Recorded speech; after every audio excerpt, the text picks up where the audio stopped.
ए dash से भी लिख सकते हैं या फिर ये इसको ऐसे ए इसके ऊपर काउंट किया ऐसे A transpose it is denoted by A dash या फिर ए फिर टी का हो जाएगा तो इसको क्या हम लिखेंगे ट्रांसपोज।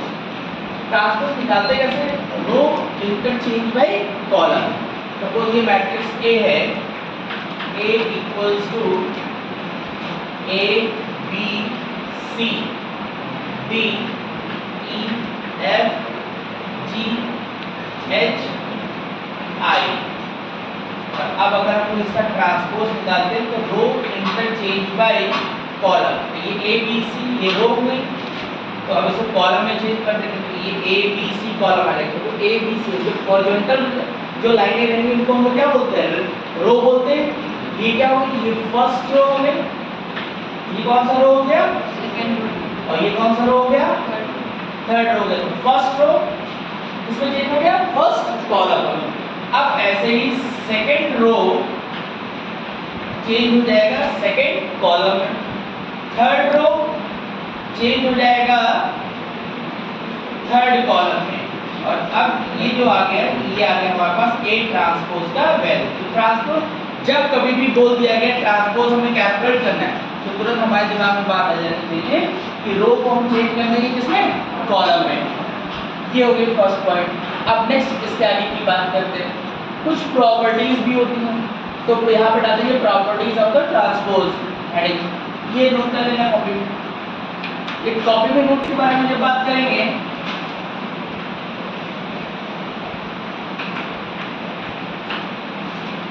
फर्स्ट ये जितनी भी कैलकुलेशन अभी चलेगी ये सब किसके लिए चलेगी स्क्वायर मैट्रिक्स के लिए। इसके लिए चलेगी स्क्वायर मैट्रिक्स। स्क्वायर मैट्रिक्स मतलब रो और कॉलम क्या होंगे सेम।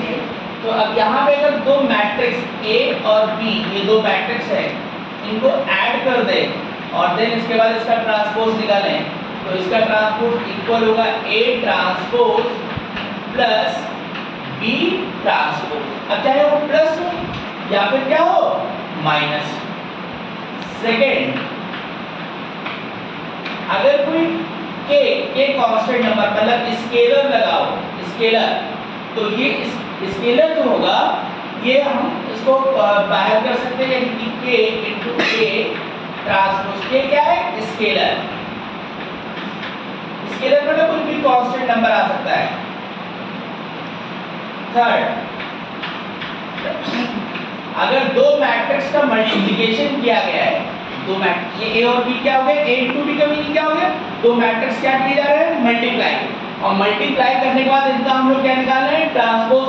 तो मल्टीप्लाई करने के बाद इसका ट्रांसपोज निकालें या फिर इसको रिवर्स कर दिया जाए तो दोनों का प्रोडक्ट की वैल्यू क्या होगी सेम। मतलब ए बी का ट्रांसपोज लिखे या फिर बी ट्रांसपोज ए ट्रांसपोज यानी ऑर्डर क्या हो जाएगा रिवर्स हो जाएगा इसका। और एक बात और ध्यान रखेंगे कि A B whole transpose equal नहीं होता है ए ट्रांसपोज बी ट्रांसपोज के। अब इसको प्रूव करना चाहो तो प्रूव भी बहुत आसानी से कर सकते हो। कैसे मैट्रिक्स का मल्टीप्लिकेशन मुझे पता है कोई भी मैट्रिक्स ले लो 3/3 ऑर्डर का भी इतना बड़ा लेने की जरूरत नहीं है। मान लो 2/2 ऑर्डर का एक मैट्रिक्स ले लिए ए कोई अपने मन से कंसीडर कर लिया तो मैं कर नहीं रहा हूँ आपको आइडिया दे दे रहा हूँ। ये एक मैट्रिक्स ए ले लिया और ऐसे ही सिमिलरली एक मैट्रिक्स बी ले लिया हमने मान लो ये a2 b2 c2 d2 और देन अब इसके बाद हम यहाँ पे क्या कर रहे हैं a into b निकालें और a into b निकाले बाद फिर ट्रांसपोज करते हैं। ट्रांसपोज कैसे करेंगे a और b मैट्रिक्स का क्या आएगा मल्टीप्लिकेशन आया। इससे क्लियर हुआ विजुलाइज हो रहा है ना। अब वहां पे जब मल्टीप्लाई कर दिया तो रो को किस में चेंज कर लेंगे कॉलम में और जब रो को कॉलम में चेंज कर देंगे तो क्या आ जाएगा ab होल ट्रांसपोज ये वैल्यू आ गई।